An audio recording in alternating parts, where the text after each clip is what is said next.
ABC News, Soul of a Nation presents Exonerated, the murder of Malcolm X and 55 years to justice.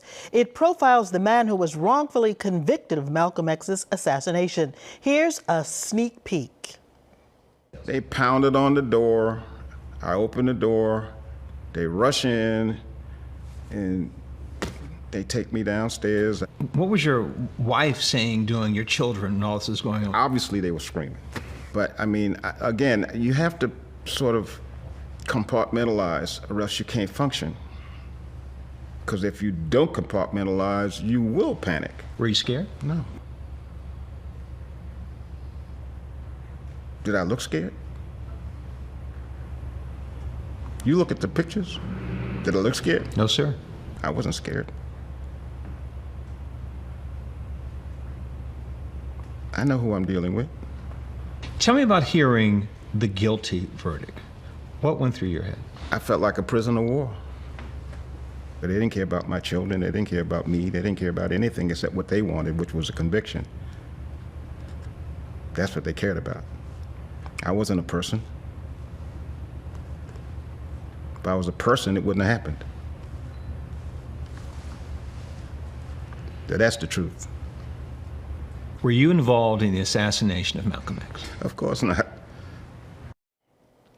ABC News Nightline co-anchor and WCVB alum Byron Pitts joins us now. Glad you could join us today, Byron, to tell us about the program. Thank you, my friend. It's so good to be with you and your audience there in my beloved old hometown of Boston. Good to see you, and welcome back to Boston. Byron, there are so many questions about how and why both the assassination and the wrongful convictions happened and why it took so long to resolve. You know, it's remarkable, right? It's 55 plus years this went on. And one of the amazing things we found is that so many people knew in the New York City Police Department, in the FBI, that two innocent men were sent to prison.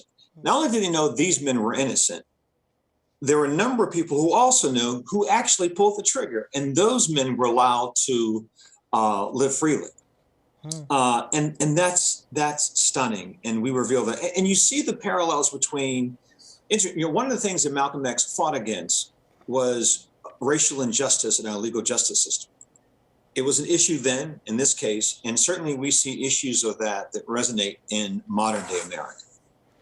This is Mohammed Abdul Aziz's first interview since his exoneration. How did you convince him to tell his story? We are blessed with an army of really gifted producers at ABC News who reached out, who for months, to get him to find, because he'd felt in many ways, I've got nothing left to say. So much was taken away from me. Let me just live out these years of my life privately. But we persuaded them that there was value to him sharing his truth, sharing his experience. And what we found, what we were, I think, expecting to find in some ways, was this broken spirit. This man who had been incarcerated for more than 20 years for a crime he didn't commit. And certainly he's wounded, but he's not broken. What you find is an incredibly proud man, a man of deep faith, a man who was willing to show himself grace and show others grace. An exchange that you saw, and I asked him, was he scared when he was arrested? And he said, do I look scared? And this is an 83-year-old man who you can tell is confident in who he is. And I think for all of us who have been wounded in any way in our lives, there's value in sitting and listening to someone who's been through a tough patch and has come out through the other side. Byron, as you know, Malcolm X spent formative years here in Boston, a lot of interest about the life and times of Malcolm X in our city. Tell us more about some of the other people that you speak to in the special and the effort involved in getting all of those interviews together. Yeah, as I said, it took months to convince people to talk to us. We talked to one of Malcolm X's daughters, who's not spent much time in the public eye, talking about her experiences. She was 2 years old when her father was assassinated. She tells an interesting story that after it happens, and this is, their mom, Betty Shabazz, has 6 young children. And she fairly quickly takes them out of the New York area and they go up to Vermont. And they live there for a number of years. And their mom never once discussed with the younger children what happened. And so she tells the story about how all she knew about her father was that he was a loving, proud man who loved his children, loved his wife, didn't know much about Malcolm X, this iconic figure. And it wasn't until she was a freshman in college and took a Black history class that she discovered this other Malcolm X. And that so for the first time since his death, she was 17 years old, some 15 years later, she goes back to the graveyard to visit this iconic figure who was also her father who was also this iconic figure.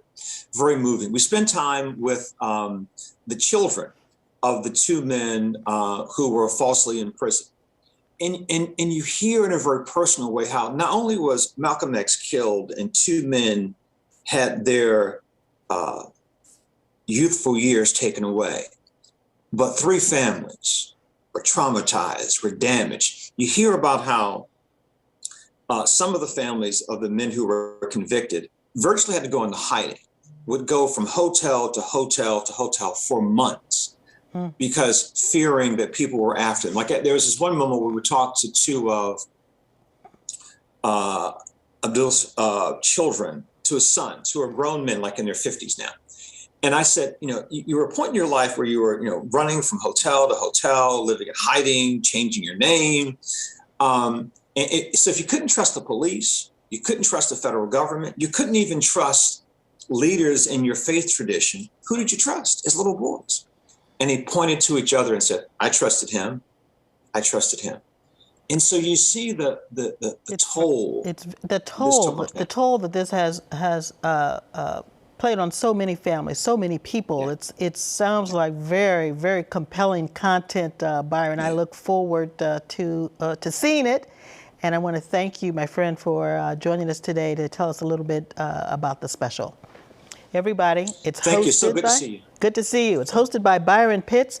ABC News Soul of a Nation presents Exonerated, the Murder of Malcolm X and 55 Years to Justice. It airs Thursday at February 3rd at 9 p.m. right here on WCVB. Up next, the legacy of Pulitzer and Nobel Prize winning author Toni Morrison's acclaimed debut novel, The Bluest Eye, the story of a young African-American girl's struggle with the meaning of beauty, racism, and identity. Who are we as an American community, and what are the things that threaten to fracture that community, and what are the things that can bring those communities together? The adaptation hitting the stage this weekend and the significance of Morrison's work, that's next on Cityline.